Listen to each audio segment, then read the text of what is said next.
This You conference will get, now be recorded. okay, you will get a free subscription for 30 days. In fact, Microsoft claims it as 1 year. Okay, so there are few services which you get it free for 1 year, but mostly you should consider it as a free for 30 days thing. Okay, in the 30 days you will get something around $200 credit if you reasonably use it, like stopping the resources when you are not using and other things. You will not even use one-fourth of it. Okay, I will understand how to get the free credits using your credit card and other things.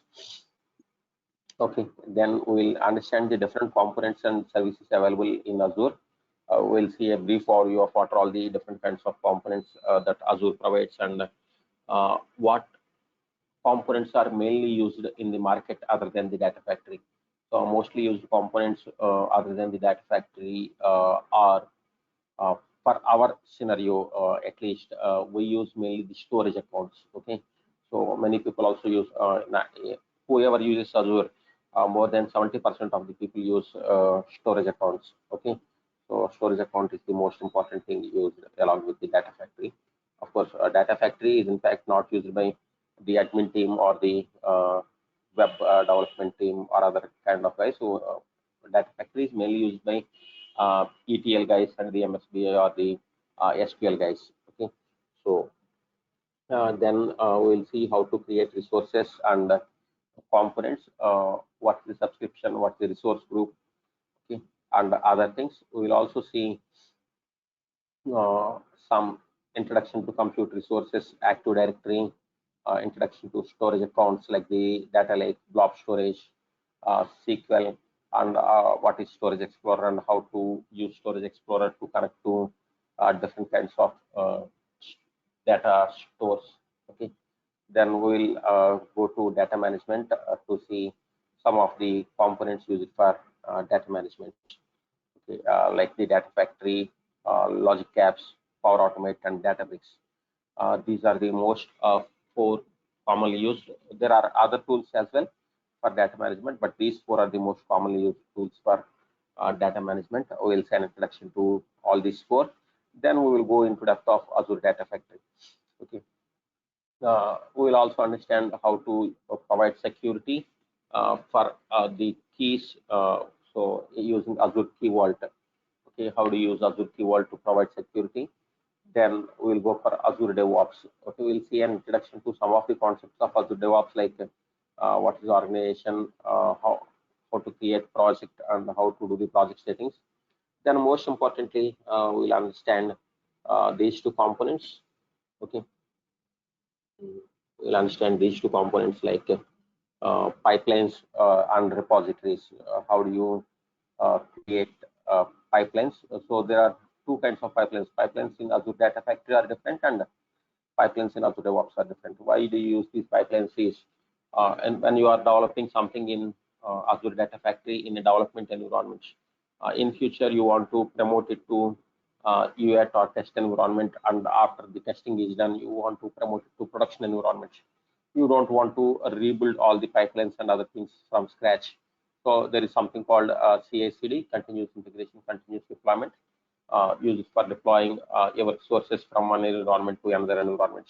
Okay, and also we'll understand repositories.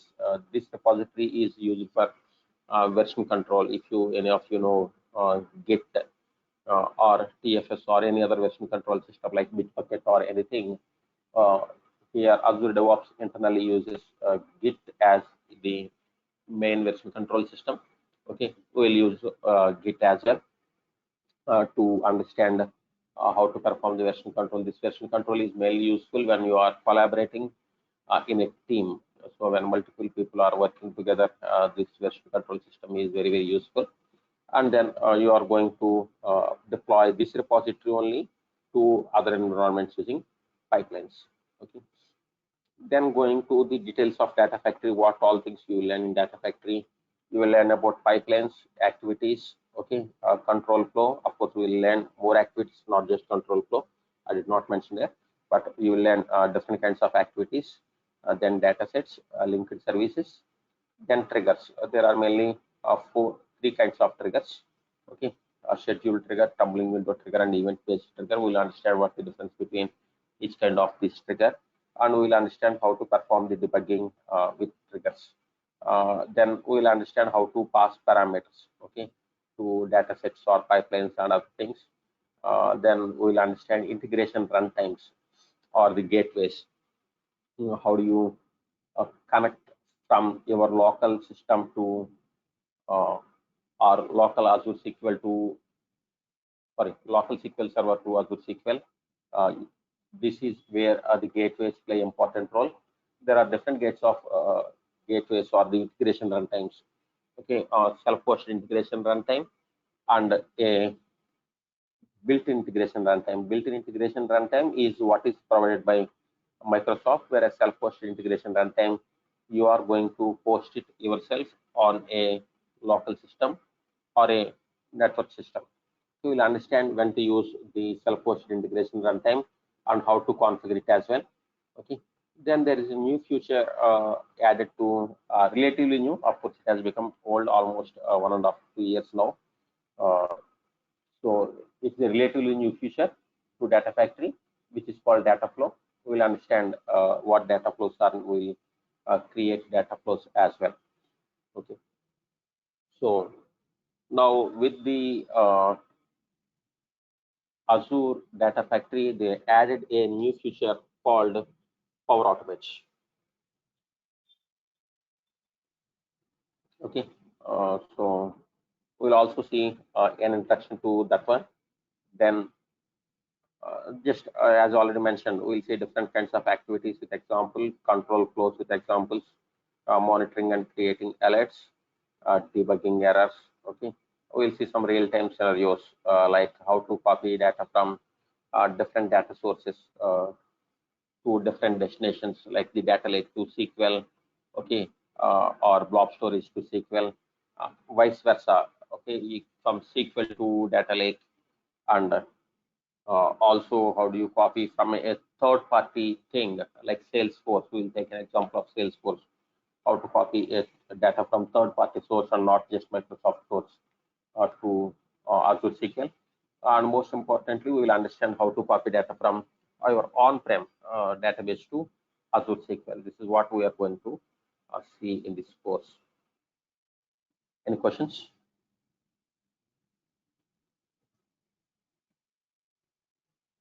Yeah, I have a few questions, but I can ask later at the end of the session, maybe. Okay, you can just go ahead and ask. Yes. Okay. So, will we have any exercise? Sorry, go ahead.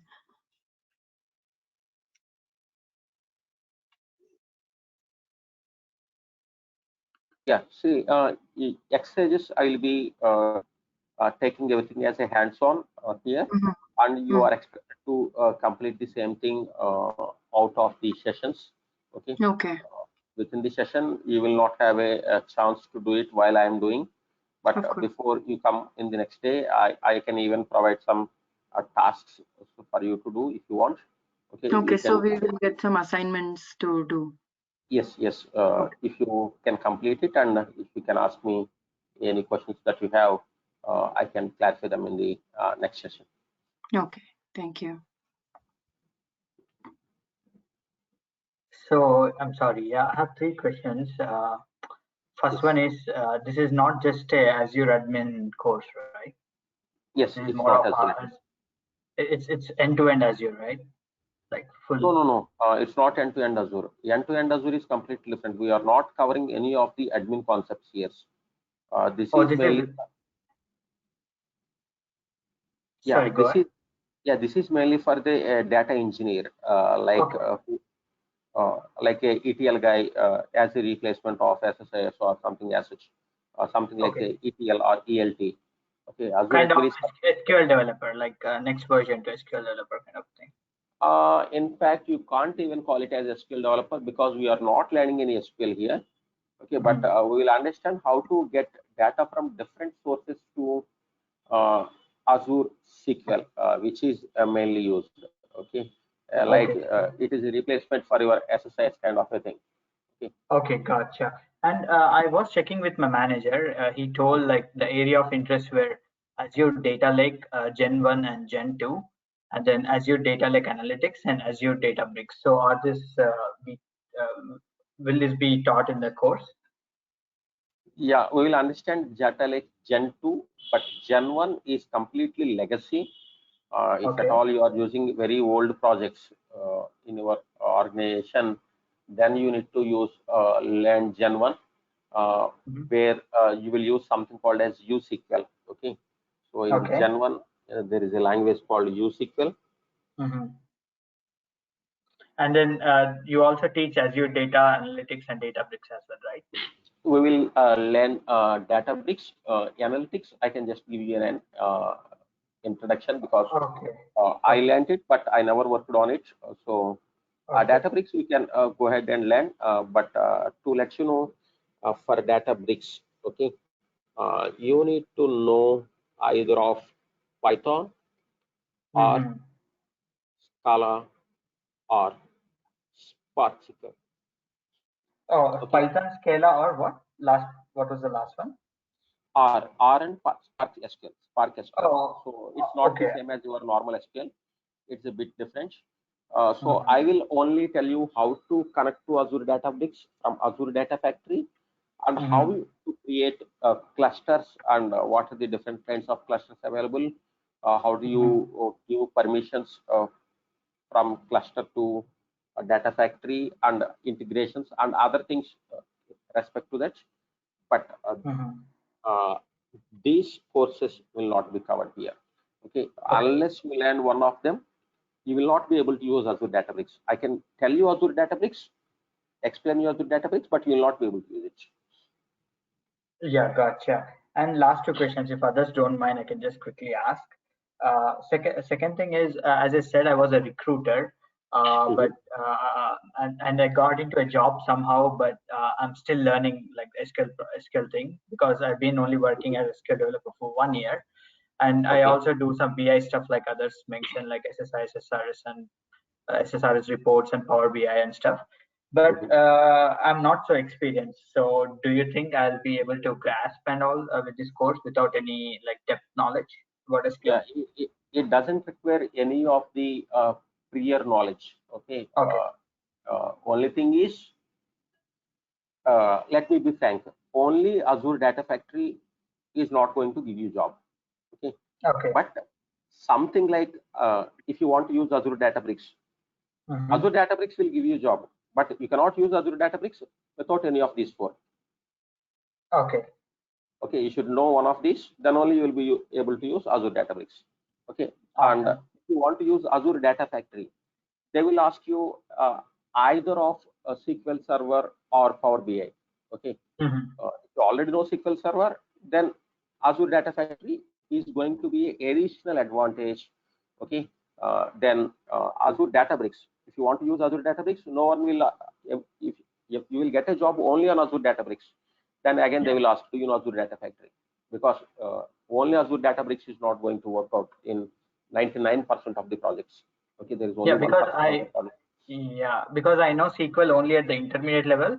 SSRS very basic to create data sets, how to do the parameters and all. SSIS I haven't touched because I did not get chance. Power BI very minimal, not like Power Queries and all. So I'll be okay, right? Like for sure. Yes. Okay. And last question, I'm so sorry. Any coding is required other than SQL, like C# or Java or anything? So as already mentioned, if you are going to use Azure Databricks, you must be knowing one of these four. Okay, Python, Scala, or RSQL. Yes. Sure. Thank you. Yeah, I'm done with the questions. Okay. So, any other questions?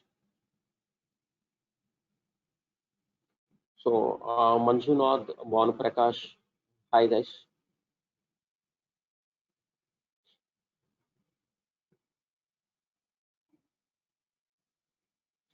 So, I have just completed the introduction to Azure. In fact, I did not even introduce Azure. I just went through the course contents and nothing more. Okay. So, we are going to mainly learn Azure Data Factory and Azure DevOps for CI/CD purpose. Okay, and along with Azure Data Factory, most interviews they ask you, do you know how to deploy Data Factory? What did you use to deploy? You can just say, I know how to deploy, and we know Azure DevOps. Okay, what are all required along with Azure Data Factory? I'm giving an introduction to everything of such, like the logic apps, Power Automate, and Databricks. Okay, but as already mentioned, if you want to use Databricks, it is mandatory for you to learn one of these things. Okay, other than that, these all things doesn't require anything else in particular. Okay, and strongly suggested is to know at least the basics of SQL. So when you say Azure Databricks, one of those languages, if we know SQL, will that be at least similar to, like, minimal to Spark SQL, or yes, is it completely? It will be minimal to Spark SQL. It will not be completely different, but it is not exactly the same. Okay, so knowing one is also fine, right? Instead of all four. Yeah, knowing one is also fine, but the more you know, the much the better. But you should know at least one of them. At least one of them. Okay. Okay. Cool. Thank you. Only in the case you want to use Databricks. If you don't want to use Databricks, that's fine. Databricks is important because my manager, I checked with him, he said that's the area of interest for now. So probably I'll try to learn slowly, one step at a time. Sure, that's fine. Okay, if no other questions, we'll just proceed with introduction to the cloud and where Azure stands in market. Okay, assuming no questions. Okay. Before I go there, let me show you the Azure portal.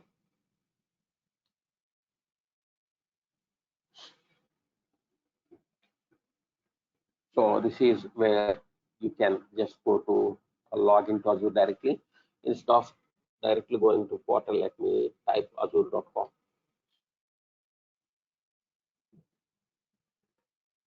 Okay, so this is the site for Microsoft Azure, azure.microsoft.com. You can see what are the different kinds of services provided. Okay, like AI plus machine learning, compute, containers, hybrid plus multi-cloud. This is becoming more popular thing now. Okay, previously cloud was only completely cloud. Now they are more and more of a hybrid thing is going on. Previously hybrid was there, but more people were not using it. Now hybrid has becoming the new phenomenon. Means you'll have some of your environments or some of your servers in your location on-prem, whereas some servers you are going to take it from Azure. Okay, so Internet of Things and other things, these are there. There are more than 200 plus products in Azure, and new products are always being added. You can just have a look at what are all the products that Azure offers. Okay, analytics. Okay, you can see data lake storage, Databricks, Synapse Analytics, Data Factory, Event Hubs, HD Insight. There are many things which come under analytics, log analytics.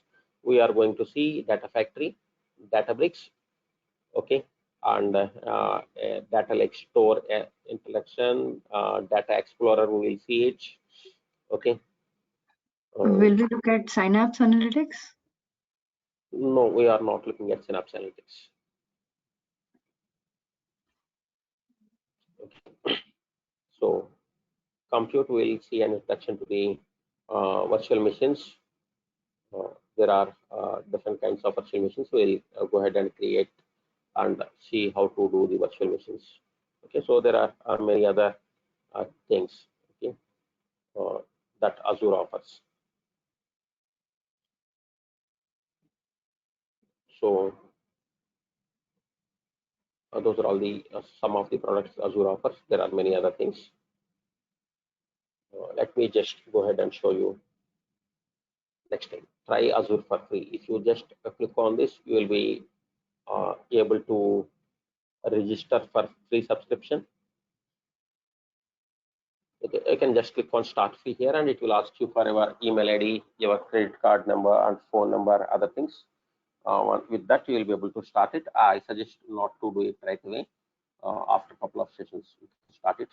Okay, and how long the free version will last for? 1 month, after which your credits will expire. They claim that you can use it 1 year free. We'll see what are all these things. Sure. Get started with the 12 months of free services. Okay. So what do you get? 12 months of popular free services plus $200 to explore Azure for 30 days. This is what you need to consider. Plus 45 services which are always free, but you are going to consider only this thing. Okay. After which you need to upgrade your account to pay as you go service. This pay as you go, what will happen is you will be charged only for whatever you are using other than the free services. Okay. If you use free service, you will not be charged, but if you are using anything other than free service, you will be charged for that. Okay. Of course, the charge will be minimal because most services come free of cost. Okay. But unless you create a virtual machine and you don't stop it, just keep it running, then you might be charged more. There are some examples like that. As long as you don't keep things running, that's fine. You can just go ahead and create things and use even after 1 month, okay, or 30 days. You will be charged minimally.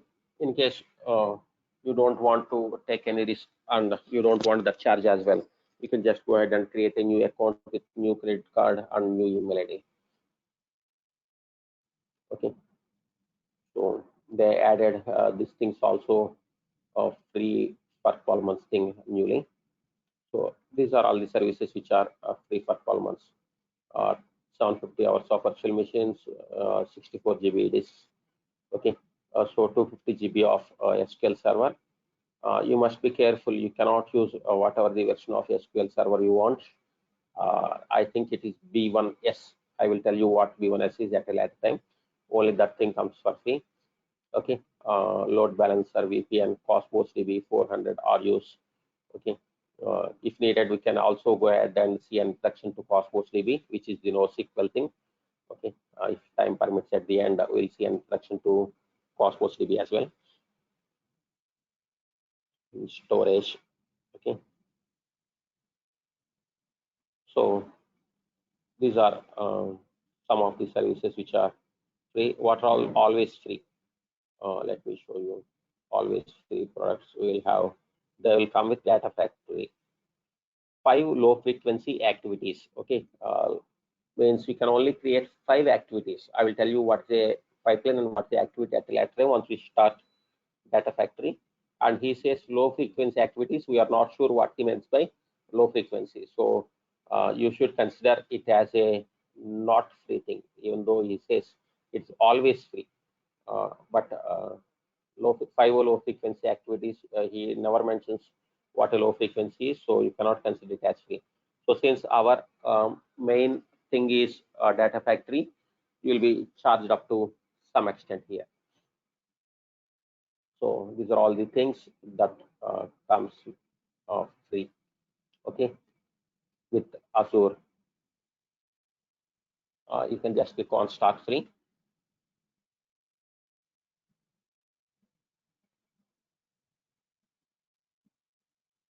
You'll be asked to provide an email ID first. Yeah, here you'll be asked to provide an email ID or Microsoft account email. If you don't have a Microsoft account, you can just create one using with any of the email ID. It need not be just something like Microsoft. You can even use your Gmail to create a email ID. You can just give email ID and click next. Once the email is verified, they will ask for your other details like name and other things. If you are already using a Microsoft account, you will be directly asked to provide your password and the credit card details. Then you can just go ahead and start using it. Okay. Now, only Visa and MasterCards are supported. So if you want to go with something like the RuPay card or the American Express card, it will not support. Only master and visa cards are support. Okay. So what is a cloud service?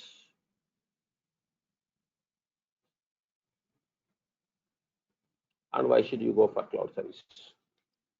So any idea of any guess like what a cloud service is? Can someone just give it a try?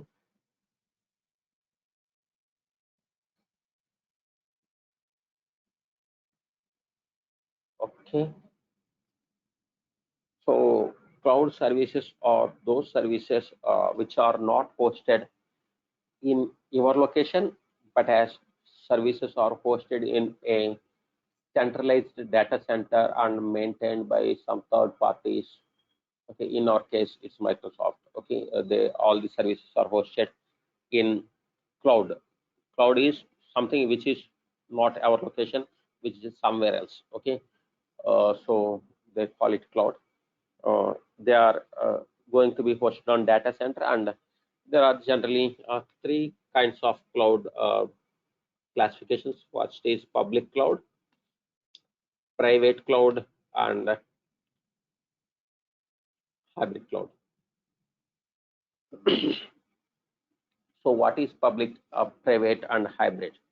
So public cloud is a cloud where the data center is there for everyone to connect and use it. Say within the same server, you don't know who else is hosting their services. Okay, you are just given some space or some resources within the same server, where within the same server someone else who you don't know also is using it.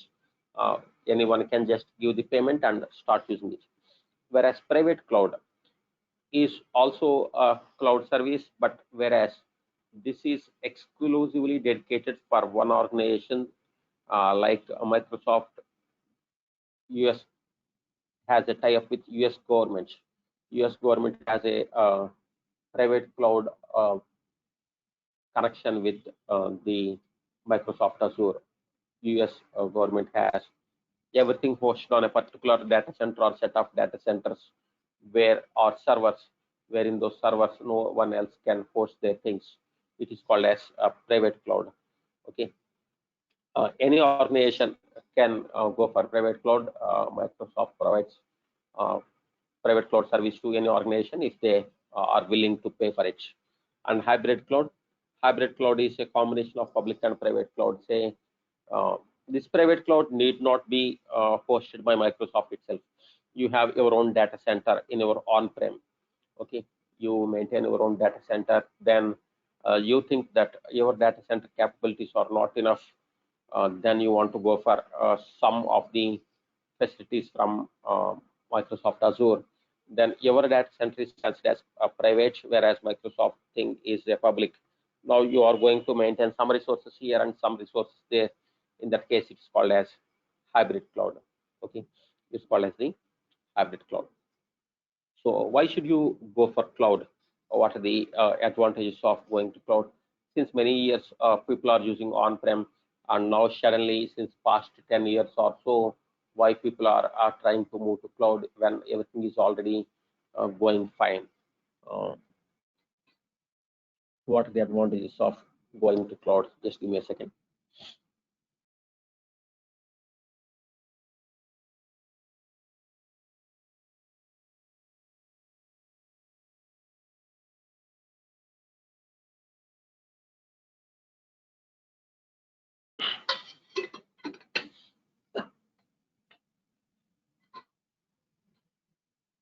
So first one is I will take some scenarios and explain you. Like you are starting a company and you assume that you will have some 100 customers by the end of 1 month and some 5,000 customers by the end of 1 year. Okay, and some 10,000 customers by the end of 3 years. And you plan in such a way that your resources must suffice at the end of 3 years, after 3 years or so, or 3.5 years or so. you can go for new resources or replace your resources based on the demand. Then, okay, so you take resources and buy resources based on that requirement. You might go for a 1 TB hard disk drive or some amount of memory, some amount of CPU, and so on.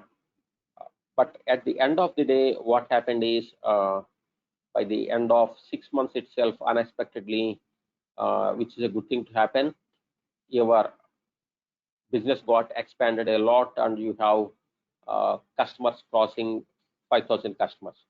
Now your server, which you bought assuming that it will be useful for 3 years, is no more capable, and you started extending these slots, or you started adding new hardware to your slots in this server.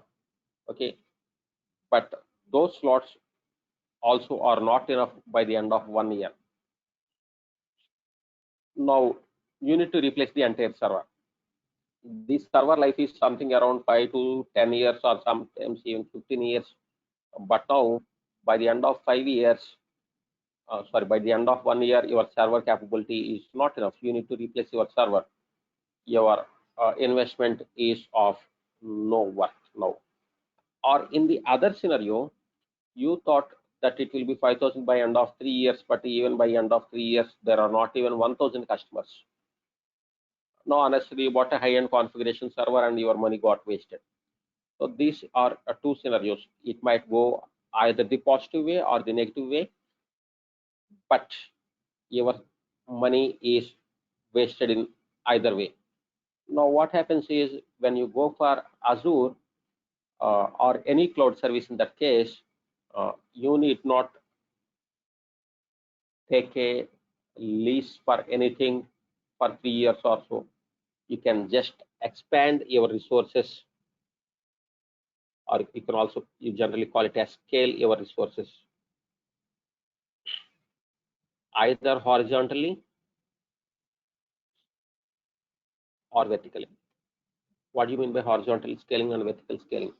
Vertical scaling is adding more power to the same resource. For the same server, you add a new hard disk. For the same server, you add a new RAM.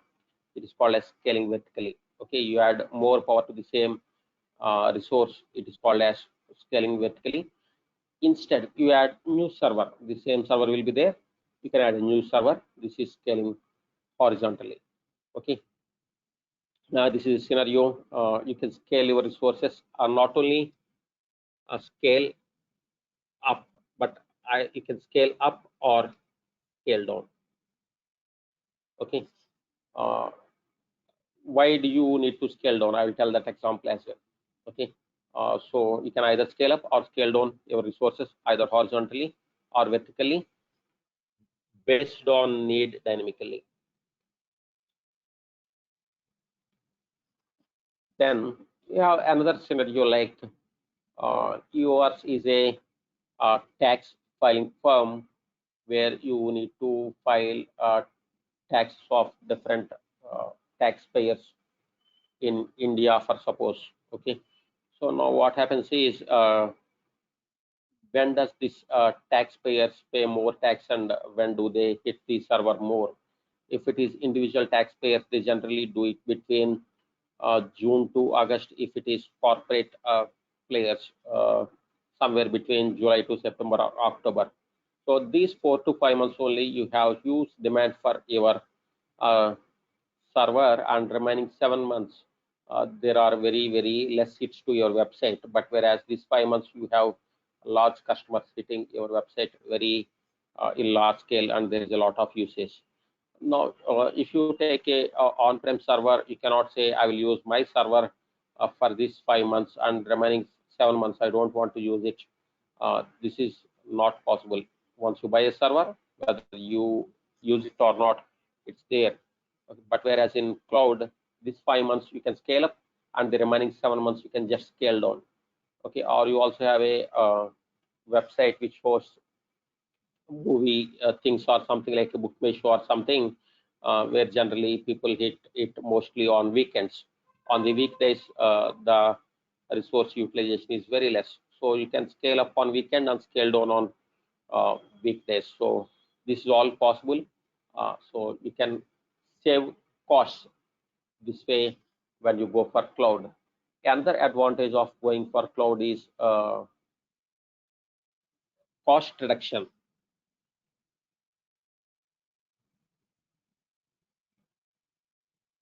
for maintenance mainly. Okay, so when you calculate cost, there are two kinds of cost called there are capex, capital expenditure. This capex is reduced mainly. Okay, so initial expenditure is highly reduced because you are not buying any infrastructure for yourself. But whereas maintenance expenditure, which is a monthly expenditure, is for what only you use, instead of the other way you are going to use it for pay only for what you use.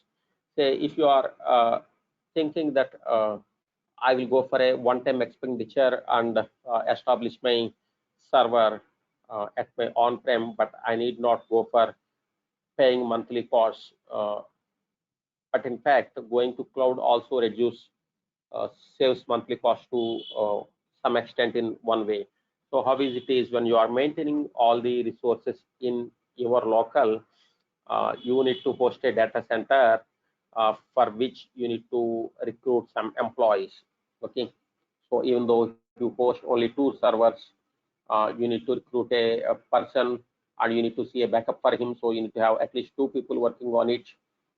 Even though it's only 2 servers, you need to do all the networking, you need to provide space for it and all those things. So the salary cost is reduced for those employees because this is not maintained by you. The maintenance costs are also saved because you need not pay for the salaries of employees who maintain these servers. Okay, so the maintenance expenditure in fact is not increasing hugely because you are saving the cost of these salaries. Okay, so these are the very two good examples like why you should go for Azure or any cloud. And the third example is provides various kinds and variety of resources. Say you want to have different resources, you need not go ahead and install all of them in your system, and you need not have the capabilities to maintain all the resources. All the resources are maintained by a third party or the service provider, and just you are going to go ahead and use those resources. So these are the main reasons why people go for cloud environment instead of on-prem. Okay, any questions?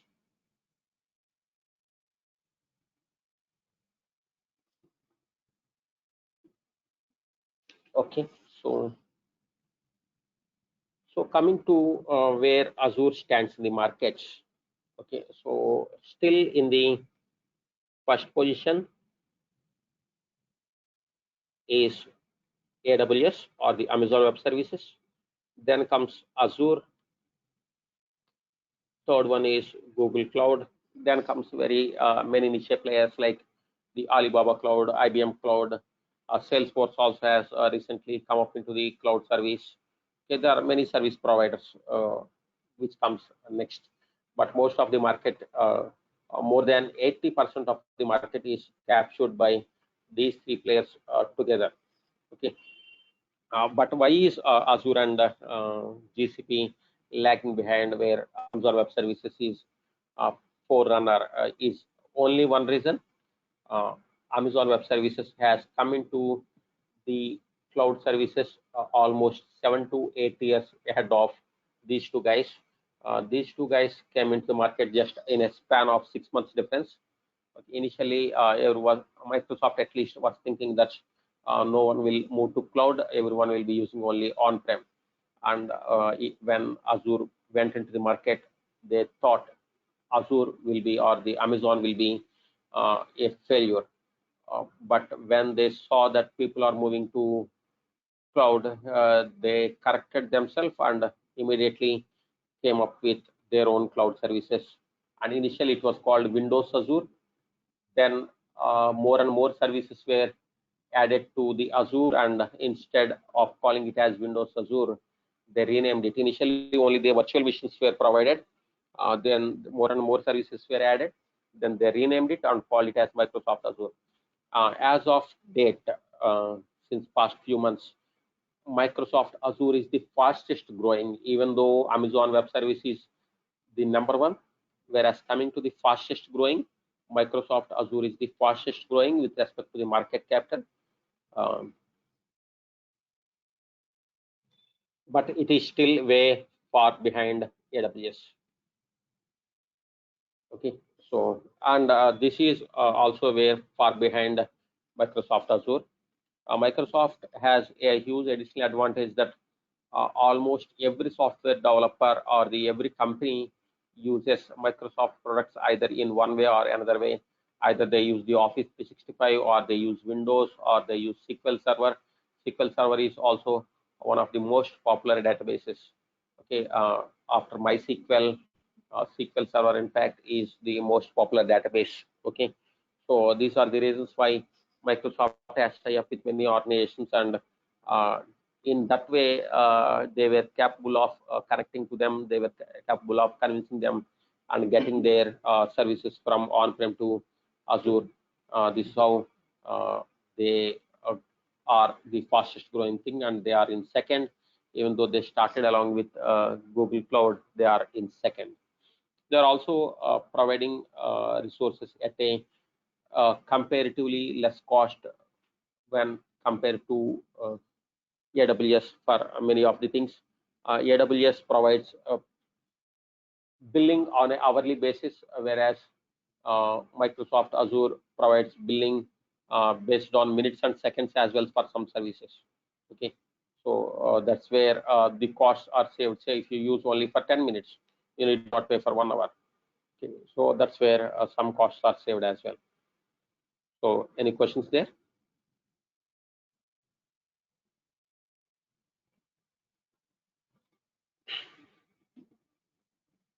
Okay, if no questions, in the next session we'll continue with what are all the different kinds of classifications. We saw classification like private, public, and hybrid. There is another kind of classification based on the kind of services used and where these services are, like the classification of the tasks based on the classification of tasks, who manages which task, who manages the admin activities and backup and restore activities. Based on this classification, they are classified as infrastructure as service, platform as service, and software as service. We are going to see that classification, and we will go ahead and start the actual hands-on as well in the next session. If you have any questions, you can ask me. Otherwise, feel free to drop off.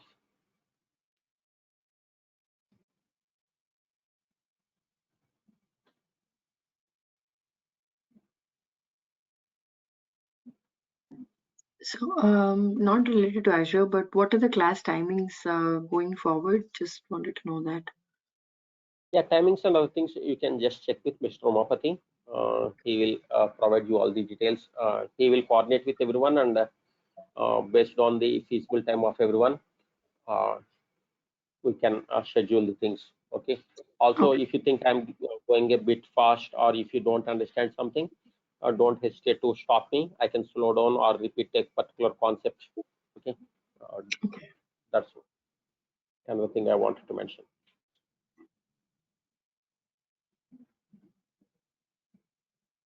Any other questions?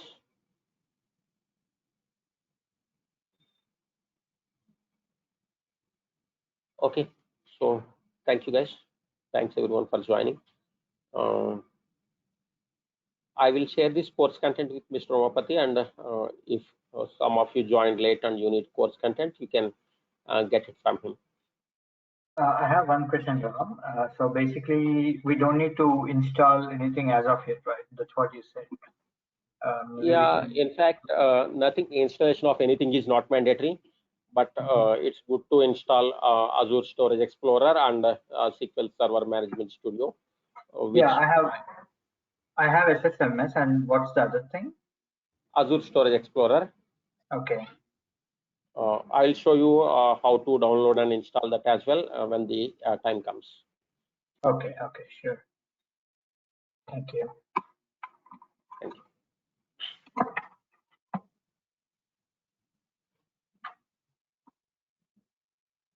Okay, that's it then. Bye. Okay, thank you so much. Thank you. Bye. Thank you. Thank you.